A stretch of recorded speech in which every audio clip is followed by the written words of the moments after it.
Hello everyone, कैसे हो आप सब लोग। आई होप आप सभी लोग अच्छे होंगे और पॉजिटिव एनर्जी में होंगे। टैरो विद सिद्ध 11 में आप सभी का स्वागत है। आज हम देखने वाले हैं आपके पर्सन आपके लिए आज क्या सोच रहे हैं, कौन सी एनर्जी में है और उनके आपके लिए क्या मैसेजेस हैं। Let's start the reading. Divine please guide me, मेरे व्यूअर्स के जो पर्सन है वो मेरे व्यूअर्स के लिए क्या सोच रहे हैं। आज मेरे व्यूअर्स के लिए क्या सोच रहे हैं। Divine please guide me, divine angels please guide me.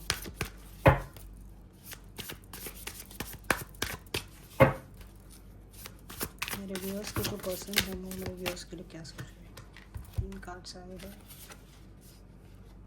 King of cups, 2 of cups, S of pentacles,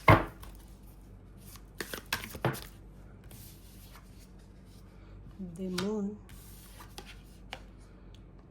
and the page of pentacles. I hope आपको कार्ड सभी दिख रहे होंगे।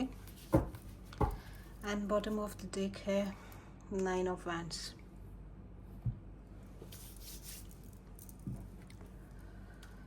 हम इस कार्ड को 1 बाय 1 क्लैरिफाई करेंगे एंड फिर देखते हैं एग्जैक्टली क्या चल रहा है। Divine please guide me why there is a king of cups energy. Divine please guide me why there is a king of cups energy. Divine please clarify कीजिए king of cups का energy मेरे viewers के partners के energy में क्यों आया है।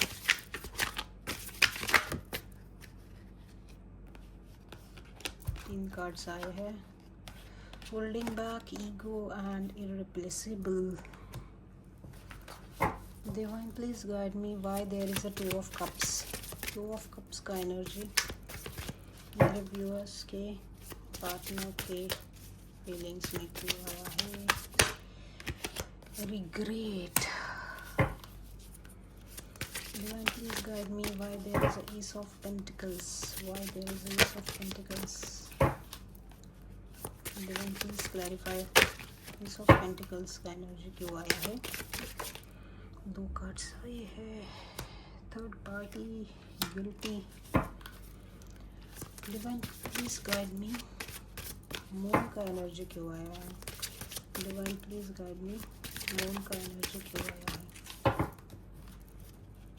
Divine please guide me. यहाँ पे 3 कार्ड्स आए हैं। Secret, chaser and destiny.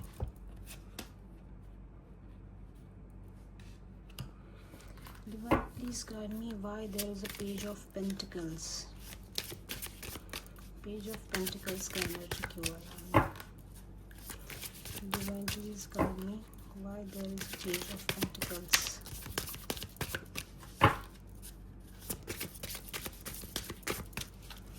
Divine please guide me why एक कार्ड आना चाहता है। Neglected. Okay, bottom of the deck है new chapter. I am trying to move on. Okay, I hope आपको सभी कार्ड्स दिख रहे होंगे। यहाँ पे फर्स्ट कार्ड आया है king of cups. King of cups एक कार्ड होता है जिसमें बहुत सारी फीलिंग्स है, जो एक डिसीजन लेना चाहते हैं। यहाँ पे एक इंसान बैठा है, वो मेडिटेशन भी कर रहा है, अपने बारे मतलब डीप कॉन्टम्पलेट कर रहा है कि क्या चल रहा है लाइफ में। किंग ऑफ कप्स की एनर्जी से ऐसा लग रहा है कि उनके मन में आपके लिए फीलिंग्स तो है, वो आपको बताना भी चाहते हैं वो फीलिंग्स, बट इसको क्लैरिफाई किया है holding back, but still I should have express my self better. उनको लगता है कि वो एक्सप्रेस कर सकते थे पहले, बट उन्होंने नहीं किया है, वो होल्ड बैक कर रहे हैं। क्यों? तो ईगो है। I let my pride get in the way of our connection, because उनका जो ईगो प्राइड जो है वो उन्होंने हमेशा इस कनेक्शन के बीच में लाया और अपनी फीलिंग्स है उसको हमेशा होल्ड बैक किया। और अभी वो इस एनर्जी में है, अभी वो ये सोच रहे हैं the way you love can never be matched. आपने जिस तरह से उनसे प्यार किया है, लव, कंपैशन, काइंडनेस, जिस हिसाब से आपने उनसे प्यार किया है वो इररिप्लेसेबल है। ऐसा पर्सन उनको लाइफ में नहीं मिलेगा, ऐसा उनको लगता है।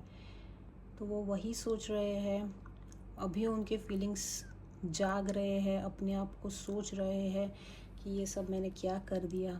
मैं अपने ईगो और प्राइड के चक्कर में एक अच्छा रिलेशनशिप को मैं गंवाने के मोड़ पे हूँ लिटरली। देखते आगे क्या सोच रहे हैं। 2 ऑफ कप्स का एनर्जी है। 2 ऑफ कप्स एक रीयूनियन का कार्ड है, मतलब आपसे यूनियन करना चाहते हैं, आपके साथ इक्वल गिव एंड टेक करना चाहते हैं, प्यार के लिए आपके साथ आना चाहते हैं, जहाँ पे इक्वल लव हो, रिस्पेक्ट हो, बट रिग्रेट है। I wish this never happen. जो अभी सेपरेशन चल रहा है, जो अभी नो कांटेक्ट चल रहा है, उसके लिए अभी वो रिग्रेट फील कर रहे हैं। अभी सोच रहे हैं कि काश मैंने उसके साथ ऐसा नहीं किया होता, काश मैंने उसके साथ उसका हार्ट ब्रेक नहीं किया होता, काश मैं सही तरीके से इस रिलेशनशिप को चलाता तो अभी हम 2 ऑफ कप्स के एनर्जी में होते। ऐसे वो सोच रहे हैं, अभी रिग्रेट फील कर रहे हैं।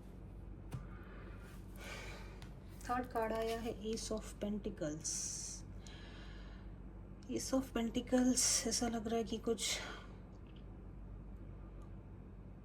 आपको देना चाहते हैं, प्यार का ऑफर करना चाहते हैं,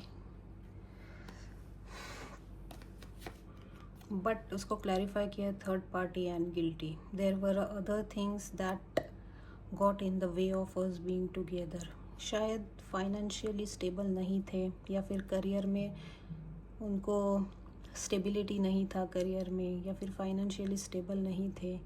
ये भी थर्ड पार्टी हो सकता है, या फिर कोई, ये अपना अपना हर एक का अलग अलग रीडिंग, मतलब रीडिंग में हर एक या कलेक्टिव रीडिंग में सबका एनर्जी पिकअप होता है। तो किसी के लिए रोमांटिक पार्टनर हो सकता है थर्ड पार्टी, किसी के लिए करियर, किसी के लिए फाइनेंसेस। तो पर्सन जो आपके है उनको लगता था कि इस थर्ड पार्टी के वजह से मैं कुछ चीज़ों में डिसीजन नहीं ले पाया। वो ये जो चीज़ें हैं वो हमेशा हमारे बीच में आती रही, भले वो फाइनेंस की बात हो, कोई थर्ड पार्टी हो, रोमांटिक पार्टनर, या फिर उनका करियर हो। गिल्टी, और उसके लिए गिल्ट फील कर रहे हैं। I feel pain from the damage I have caused. अभी गिल्टी फील कर रहे हैं, जो भी उन्होंने इस रिलेशनशिप में जो डैमेज किया उसका अभी उनको बहुत ज़्यादा गिल्ट है।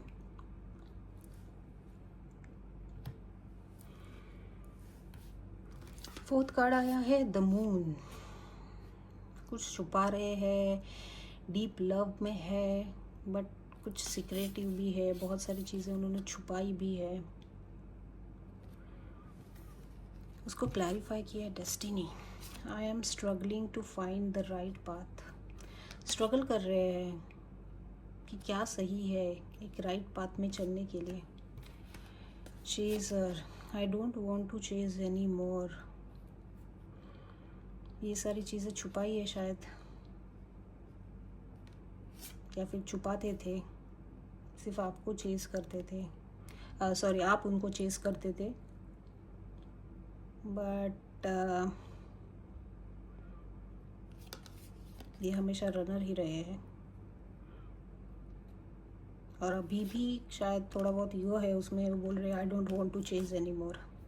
सीक्रेट्स, जैसे कि मैंने बोला, कुछ चीज़ें छुपाई है। I haven't told you everything. सारी चीज़ें उन्होंने आपसे डिस्कस नहीं की है, सारी चीज़ें आपको नहीं बताई है। कुछ तो सीक्रेट है जो शायद आपको इन फ्यूचर पता चले, या फिर वो आके आपको बताएंगे। Page of pentacles, page of pentacles, pentacles के कार्ड आ रहे हैं बहुत। निगलेक्टेड, पेज ऑफ पेंटिकल्स को क्लैरिफाई किया, I fail to give you what you need. शायद वो स्टेबिलिटी नहीं दे पा रहे थे, ये भी शायद फाइनेंसेस में वो स्टेबल नहीं थे, इसके लिए आपको, उनको लगता था कि शायद वो आपको स्टेबिलिटी ना दे पाए, आपकी जो भी रिक्वायरमेंट्स है वो पूरी ना कर पाए, उनके फाइनेंसेस सही नहीं है, ऐसे भी हो सकता है। तो उन्होंने हमेशा आपको निगलेक्ट किया, ऐसा भी एनर्जी है।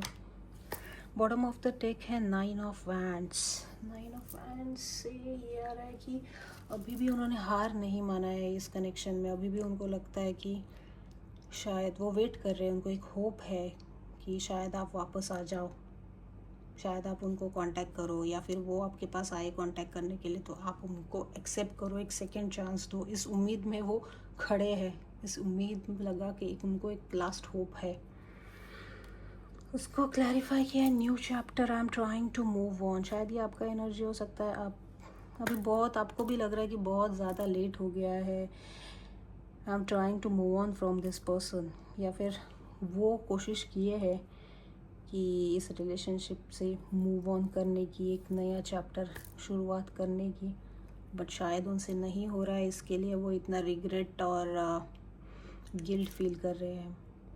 चलो देखते हैं उनके मैसेजेस क्या है आपके लिए, मैसेजेस थ्रू आपके लिए क्या बताना चाहते हैं। एक कार्ड आया है, oh I love you. Divine please guide me, मेरे व्यूअर्स के पार्टनर के मैसेजेस क्या है उनके लिए, मैसेजेस क्या है उनके लिए। मेरा गला बहुत सूख रहा है, शायद वो इतना रिग्रेट और गिल्ट में है, मुझे यहाँ एनर्जी फील हो रहा है। I was sorry, it was my fault but I blamed you, या उनकी गलती थी बट उन्होंने हमेशा आपको ही ब्लेम किया। My life is not as together as it seems,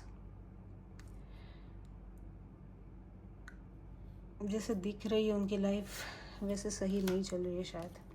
I replay our conversation over and over, आपकी जो लोग के बीच में जो भी बातें होती थी, जो भी आप शेयर करते थे एक दूसरे से, वो अभी रिकॉल कर रहे हैं बार बार। और क्या मैसेजेस है डिवाइन प्लीज गाइड मी, मेरे व्यूअर्स के पार्टनर्स के, और क्या मैसेजेस है।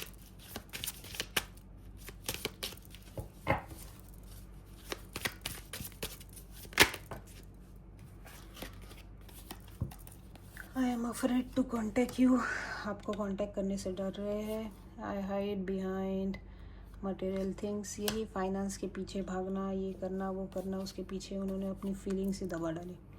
आई वॉन्ट यू, उन्हें आप चाहिए। Just being near you is intoxicating.